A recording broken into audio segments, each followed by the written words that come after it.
Square dancers from across the region converged on Northdale Middle School last weekend Both ends, single away. for the 44th annual Midwinter Magic, put on by Swing Masters, the Square Dance Callers Association in Minnesota. Each caller has their own style. So if you get to a lot of dances that have a caller that you're really familiar with and you really like, it's a really fun time. Well, it's convenient for us here. Les Merrier is a member of Hot Foot Stompers, a local square dance club that uses Northdale Middle School as its home base. This event is tailored towards newer dancers. So people that have just gone through the first half of lessons are here. Swing the wild one! Anna Soland, co-president of Hot Foot Stompers, really enjoys the social aspect of square dancing.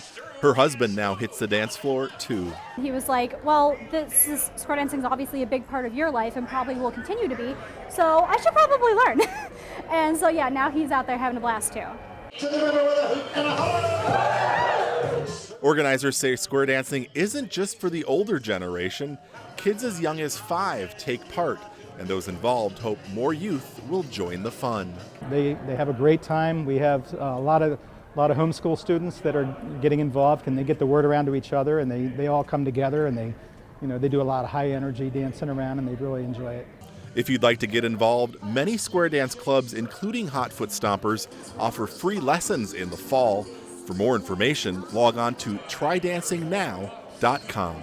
It's physical exercise, it's social exercise, it's just straight up fun. This woman is my destiny. Say with me, whoa, whoa, shut up and dance with me. It's worth you, kick it up, here we go.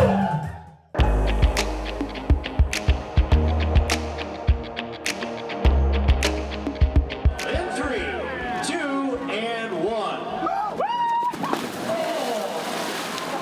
This year's Anoka County Polar Plunge returns to its usual home at Crooked Lake. Hundreds of brave souls will jump into the icy waters of Crooked Lake on Saturday, February 25th, starting at noon. So far, about $44,000 has been pledged, but organizers hope to raise at least $140,000. If you'd like to take part or make a donation, just log on to plungemn.org. All the money raised goes to support Special Olympics Minnesota.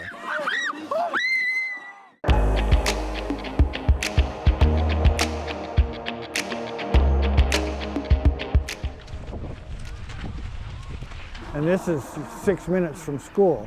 A groomed Nordic ski trail in Coon Rapids has been something former high school varsity coach and now volunteer Denny Nelson has talked about for years. Working through the details with city officials from Coon Rapids, it finally became a reality last Wednesday. Well, today is our first official Nordic ski practice on our new 1.25 kilometer ski trail at Riverview Reservoir Park. There are over 30 skiers on the boys and girls team who are thrilled with the new ski trail. I think it's a really nice trail. There's a few things with the grooming, but it was a first try. I think for the first time it was really nice. The team got a grant from the North Star Ski Touring Club to make the trail not only for high school athletes, but citizen skiers as well. The North Stars gave us the grant for grooming, signage, all kinds of development. Denny then built a grooming sled with one of his former athletes. Rick Petroff was my first ski captain back in 1979-80. Rick and his homemade groomer, which actually flattens out what we call a skate deck for the freestyle skating technique, but it also has the classical side track, 2x2 track as well. The skiers are happy to have a groomed ski trail which they can train on in Coon Rapids, meaning less time traveling to practice and more time skiing. I love it because it's our own trail that we get to ski on, and we get it to ourselves, and we can also use it anytime.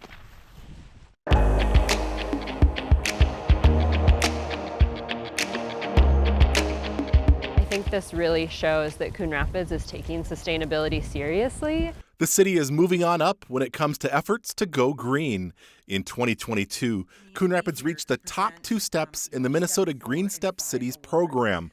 The voluntary program helps cities achieve sustainability and quality of life goals. And then to get steps 4 and 5, you have to start collecting data that sort of paint a picture of how you are doing.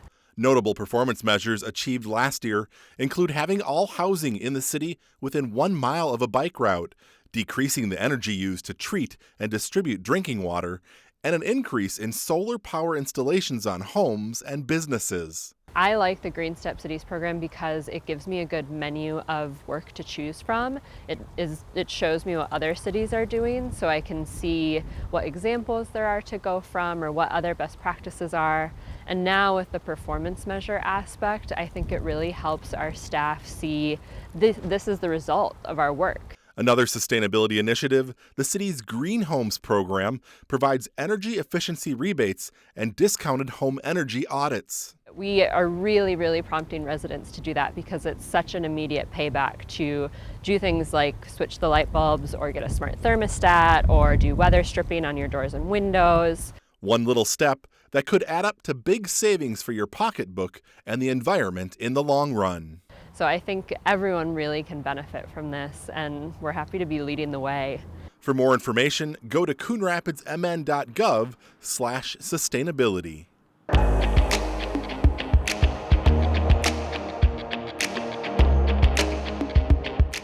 We are a busy agency.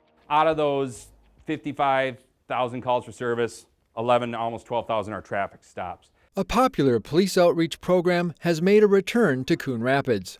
It started back in 2011, and we did it for a few years, and then COVID came about.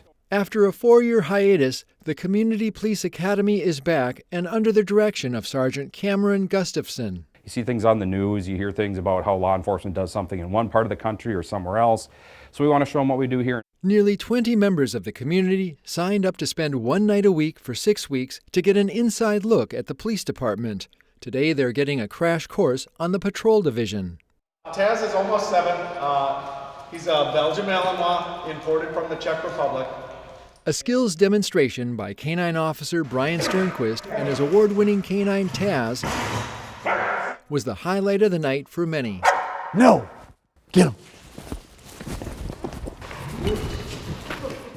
He's part of their family, and it's kind of, the officer explained it as a wolf pack. It was a 3-hour tour of the Coon Rapids Police Department, a chance to meet the officers, and even ask questions.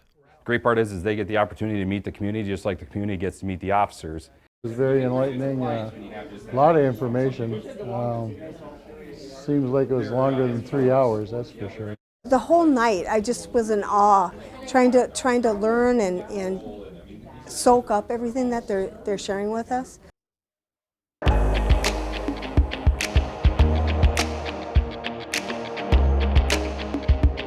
It's that time of year again. The annual Coon Rapids Snowflake Days celebration kicks off February 4th and runs through February 11th. The first clue in the medallion hunt will be posted at 8 a.m.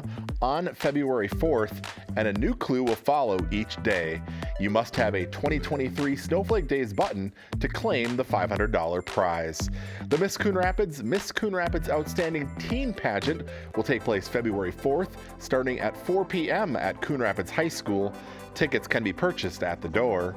A free community waffle breakfast is happening February 5th from 8 a.m. to noon at Sand Creek Elementary.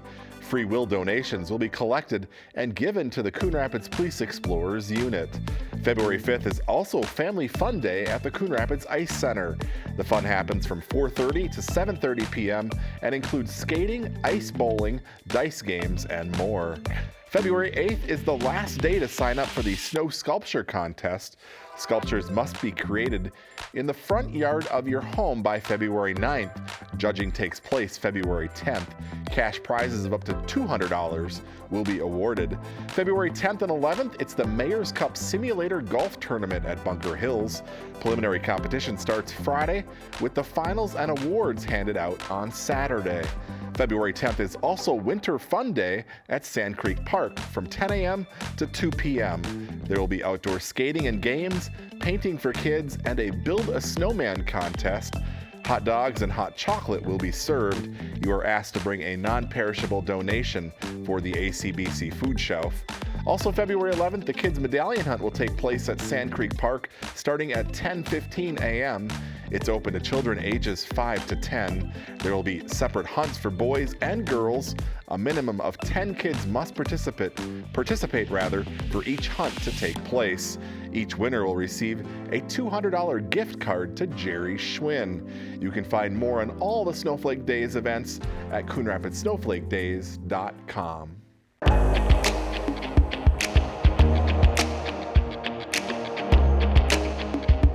Here's a quick recap of the Tuesday, January 17th City Council meeting.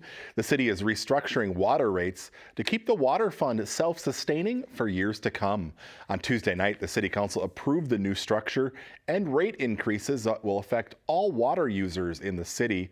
For residential customers, the start of Tier 2 rates is being lowered from 20,000 gallons to 15,000 gallons, and the start of Tier 3 rates is going from 80,000 gallons to 45,000.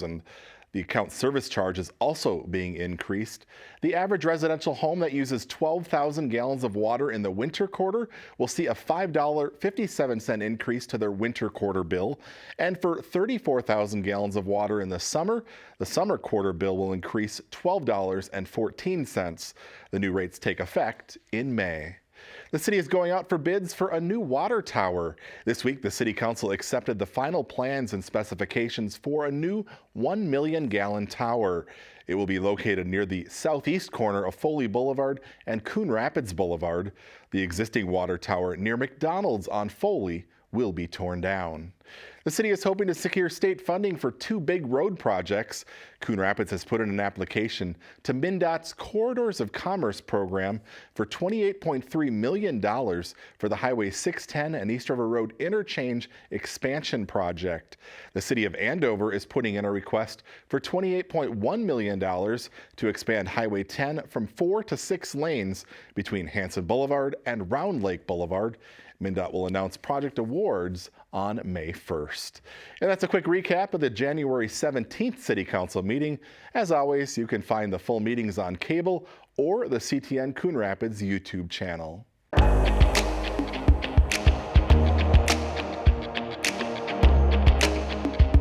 The city's popular Front Door Grant Program is back again this year. The Curb Appeal program provides grants to homeowners who want to improve the exterior of their property. Past projects have included everything from new siding and windows to driveways and doors. The grants are designed to give the city's aging housing stock a boost. Last year, more than 300 residents applied for a grant. A total of 80 grants were awarded. If you're interested in this year's Front Door Grant Program, just log on to the city's website and fill out an application. The deadline to apply is March 1st. The grants will cover a portion of the total project cost and range from $1,000 to $5,000, depending on the scope of the work. The winners will be chosen in a lottery drawing on March 8th. The drawing will air live on cable and the CTN Coon Rapids YouTube channel.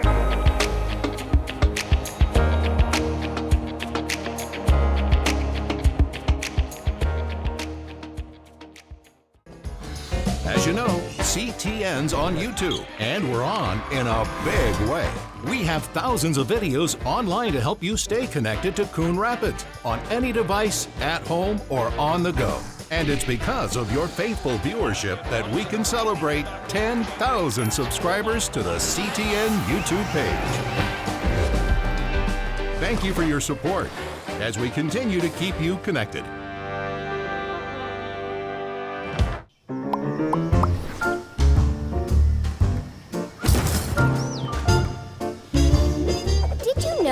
City code prohibits outdoor storage of things like building materials, auto parts, household items, scrap metal, garbage, and more. Thank you for helping our city look its best. For more information on this and other city codes, log on to CoonRapidsMN.gov.